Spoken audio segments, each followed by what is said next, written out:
नमस्कार, मैं रचना शर्मा चढ़ती कला टाइम टीवी देख रहे सभी दर्शकों का स्वागत करती हूं। आप देख रहे हैं हरियाणा के विशेष समाचार। हरियाणा के मुख्यमंत्री मनोहर लाल ने कहा कि भारत सरकार के महत्वाकांक्षी एमएसई क्लस्टर विकास कार्यक्रम की तर्ज पर हरियाणा सरकार ने राज्य मिनी क्लस्टर विकास कार्यक्रम तैयार किया है। इस कार्यक्रम के तहत सामान्य सुविधा केंद्र की स्थापना के लिए 90% अनुदान सहायता प्रदान की जाती है। इस समय प्रदेश में 43 मिनी क्लस्टरों की स्थापना की प्रक्रिया चल रही है, जिनमें से 25 क्लस्टर शुरू हो चुके हैं। इस योजना की भारत सरकार द्वारा भी सराहना की गई है। संवाद कार्यक्रम की श्रृंखला में मुख्यमंत्री ने ऑडियो कॉन्फ्रेंसिंग के माध्यम से सूक्ष्म, लघु और मध्यम उद्यमियों से सीधा संवाद किया। उद्योगों को बढ़ावा देने के लिए राज्य सरकार द्वारा चलाई जा रही योजनाओं के लिए उद्यमियों ने मुख्यमंत्री का आभार जताया। वहीं मुख्यमंत्री ने कहा कि छोटे उद्योग बड़े उद्योगों की नर्सरी का काम करते हैं। छोटे उद्योग देश की अर्थव्यवस्था को मजबूत करने का आधार बनते हैं और आज के समय में एमएसएमई आत्मनिर्भर भारत में अहम भूमिका निभा रहे हैं। उन्होंने कहा कि राज्य सरकार बड़े उद्योगों के साथ साथ सूक्ष्म, लघु और मध्यम उद्योगों को महत्व दे रही है। इनमें कम पूंजी की जरूरत पड़ती है और अधिक लोगों को रोजगार मिलता है। संवाद कार्यक्रम के दौरान पंचायती राज संस्थाओं के छोटे कॉन्ट्रैक्टरों ने मुख्यमंत्री से बातचीत की। कॉन्ट्रैक्टरों ने मुख्यमंत्री का धन्यवाद करते हुए कहा कि राज्य सरकार द्वारा पंचायती राज संस्थाओं में शुरू किए गए नया कॉन्ट्रैक्ट सिस्टम सराहनीय है। कॉन्ट्रैक्टरों ने कहा कि इस नई प्रणाली से कार्यों के क्रियान्वयन में पारदर्शिता आई है और डिफेक्ट लायबिलिटी पीरियड में प्रोजेक्ट्स का त्वरित रखरखाव सुनिश्चित हुआ है। मुख्यमंत्री ने कहा कि गाँवों में विकास कार्य में छोटे कॉन्ट्रैक्टर महत्वपूर्ण भूमिका निभा सकते हैं, क्योंकि छोटे कॉन्ट्रैक्टर स्थानीय होते हैं। इससे कार्यों के क्रियान्वयन में भी तेजी आएगी और प्रोजेक्ट्स के रखरखाव का कार्य भी सुव्यवस्थित तरीके से संभव हो सकेगा। वहीं संवाद के दौरान जीएसटी देने वाले छोटे उद्यमियों ने मुख्यमंत्री का आभार जताते हुए कहा कि देश में एक देश एक कर की अवधारणा पर लागू जीएसटी प्रणाली बेहद कारगर है। प्रधानमंत्री नरेंद्र मोदी के नेतृत्व में देश में जीएसटी प्रणाली के लागू होने से उद्यमियों के जीवन में बहुत बड़ा बदलाव आया है। उद्यमी बिना रोक टोक के देश में कहीं भी अपना माल बेच सकते हैं। इससे उनकी आमदनी में भी बढ़ोतरी हो रही है। उद्यमियों ने जीएसटी प्रक्रिया को सरल बनाने के लिए भी सरकार का धन्यवाद किया। जीएसटी की प्रक्रिया सरल होने से न केवल उद्यमियों को फायदा पहुंचा है, बल्कि सरकार के राजस्व में भी बढ़ोतरी हो रही है। मुख्यमंत्री ने उद्यमियों की सराहना करते हुए कहा कि आज देश के कुल जीएसटी संग्रह में हरियाणा का हिस्सा 6% है। यह उपलब्धि एमएसएमई के सहयोग से ही प्राप्त हुई है, क्योंकि जीएसटी में 30% हिस्सा एमएसएमई का है और इस नाते से एमएसएमई राष्ट्र निर्माण में बड़ा योगदान कर रही है। उन्होंने कहा कि राज्य सरकार ने हरियाणा कृषि एवं खाद्य प्रसंस्करण नीति 2018 बनाई है और इस नीति का उद्देश्य फार्म स्तर पर मजबूत बुनियादी ढांचे का विकास करना और राज्य में तकनीकी रूप से उन्नत खाद्य प्रसंस्करण इकाइयों की स्थापना करना है। उन्होंने कहा कि Haryana enterprise and employment policy 2020 के तहत हरियाणा ग्रामीण उद्योग विकास योजना और रोजगार सृजन सब्सिडी योजना जैसी मौजूदा योजनाएं पहले से ही ग्रामीण क्षेत्रों में नए सूक्ष्म उद्यमों की पूंजीगत सहायता, किफायती ऋण प्रदान करने के साथ साथ हरियाणा से संबंधित कुशल व अर्धकुशल और अकुशल श्रेणी के व्यक्तियों के लिए उनकी क्षमता निर्माण के लिए और रोजगार के अवसर पैदा करने में मदद कर रही है। उन्होंने कहा कि प्रदेश सरकार ने उद्योगों को बढ़ावा देने के लिए बिजली उपलब्धता और कनेक्टिविटी में सुधार किया। पूरे प्रदेश में सड़कों व रेल मार्गों का जाल बिछा हुआ है। प्रदेश के शहरों की बात तो छोड़े, 94% ग्रामीण क्षेत्रों में भी 24 घंटे बिजली मिल रही है। इस तरह के इंफ्रास्ट्रक्चर से एमएसएमई के विकास के भरपूर अवसर उपलब्ध हैं। सीएम मनोहर लाल ने कहा कि राज्य सरकार द्वारा मुख्यमंत्री व्यापारी सामूहिक निजी दुर्घटना बीमा योजना चलाई जा रही है और इसके तहत व्यक्तिगत दुर्घटना में मृत्यु या स्थायी दिव्यांगता के मामले में पंजीकृत करदाताओं को 5 लाख रुपए का बीमा कवर दिया गया है। इसी प्रकार मुख्यमंत्री व्यापारी क्षतिपूर्ति बीमा योजना के तहत आग और सेंधमारी के मामले में पात्र करदाताओं को माल या फर्नीचर व फिक्सचर या दोनों के नुकसान के लिए 5 लाख रुपए से 25 लाख रुपए तक का बीमा कवर दिया गया है।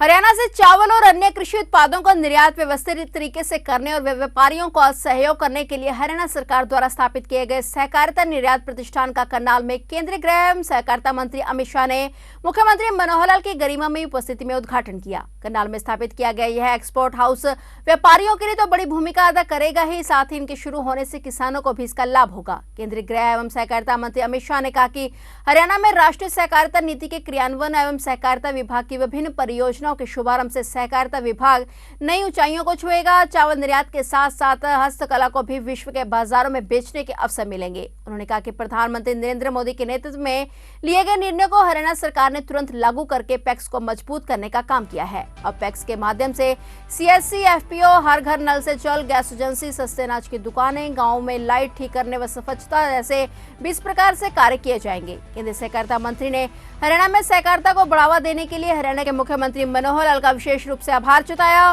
केंद्रीय गृह मंत्री अमित शाह ने मुख्यमंत्री मनोहर लाल के नेतृत्व वाली हरियाणा सरकार की मुक्त कंठ से न केवल प्रशंसा की बल्कि विस्तार से सरकार की उपलब्धियों को गिनवाने का भी काम किया। केंद्रीय गृह एवं सहकारिता मंत्री ने सरकार की लोकप्रिय योजनाओं के साथ साथ जनहितैषी फैसलों को लेने के लिए भी मुख्यमंत्री की सराहना की। तमाम विरोधों के बावजूद मुख्यमंत्री द्वारा पढ़ी लिखी पंचायतों का चयन आज देश में अपनी तरह का अनूठा उदाहरण है। आज हरियाणा देश का संपूर्ण रूप से पढ़ी लिखी पंचायतों वाला सबसे पहला और एकमात्र प्रदेश बन गया है। इसके लिए उन्होंने मुख्यमंत्री मनोहर लाल को बधाई दी।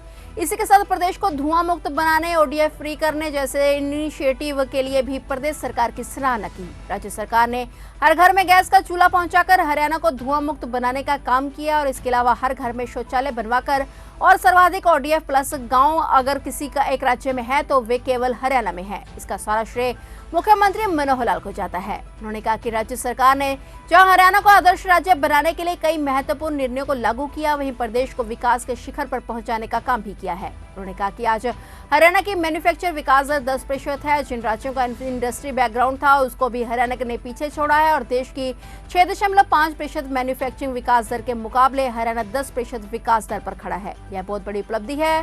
साथ ही हरियाणा सबसे बड़ा सॉफ्टवेयर निर्यातक बनने की ओर अग्रसर है। स्टार्टअप में भी 4119 स्टार्टअप को रजिस्ट्रेशन कर हरियाणा आगे निकल रहा है। देश में जितने भी 4 पहिया वाहन बनते हैं उनका 50% उत्पादन केवल हरियाणा में हो रहा है। उन्होंने कहा कि भारत सरकार व्यापार घाटे को कम करने, निर्यात बढ़ाने और आयात पर निर्भरता कम करने के लिए समय समय पर जोर दे रही है। हरियाणा सरकार भी कृषि उत्पादों के निर्यात पर विशेष बल दे रही है, जिससे दीर्घकाल में रोजगार के अवसर सृजित करने और देश में विदेशी मुद्रा लाने के अलावा कृषि क्षेत्र भी मजबूत होगा। उन्होंने कहा कि भारत सरकार के साथ साथ राज्य सरकार के दृष्टिकोण के अनुरूप हैफेड ने 2021 में खाद्यान्न के निर्यात में प्रवेश करने की परिकल्पना की थी। हैफेड 95 मिलियन अमेरिकी डॉलर यानी 75 करोड़ रुपए मूल्य के 5000 मीट्रिक टन और 4000 मीट्रिक टन बासमती चावल के 2 निर्यात ऑर्डर हासिल करने में सफल रहा। गौरतलब है कि मुख्यमंत्री मनोहर लाल के दूरदर्शी सोच का ही परिणाम है कि हरियाणा में सहकारिता के क्षेत्र में निर्यात को बढ़ावा देने के लिए विशेष कदम उठाए जा रहे हैं। हरियाणा सहकारिता के क्षेत्र में तेज गति से आगे बढ़ रहा है। मनोहर सरकार का लक्ष्य है कि प्रधानमंत्री के लक्ष्य के अनुरूप देश को 2025 तक विदेशी मुद्रा के नाते आमदनी की आर्थिक स्थिति 5 ट्रिलियन अमेरिकन डॉलर बनाने में हरियाणा का महत्वपूर्ण योगदान हो। मनोहर जी ने एक इनिशिएटिव लिया था।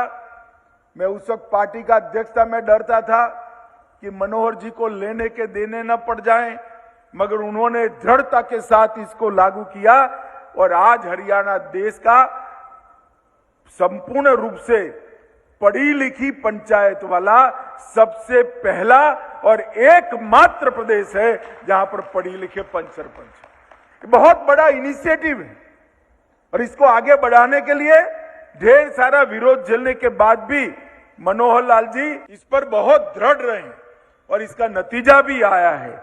आज देश का सबसे पहला पढ़ी लिखी पंचायत वाला प्रदेश अगर कोई बना है तो हरियाणा बना है।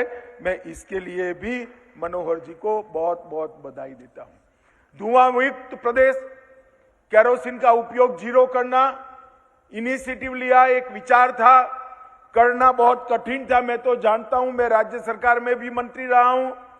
मनोहर जी ने देश का पहला धुआं मुक्त राज्य हरियाणा को बनाने का काम किया और हर घर में गैस का चूल्हा पहुंचाकर हरियाणा को सच अर्थ में धुआं मुक्त करने का काम किया।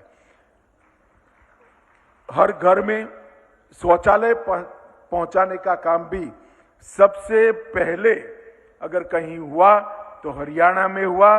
सर्वाधिक ODF प्लस गांव अगर किसी एक राज्य में है प्रतिशत में तो हमारे हरियाणा के अंदर है।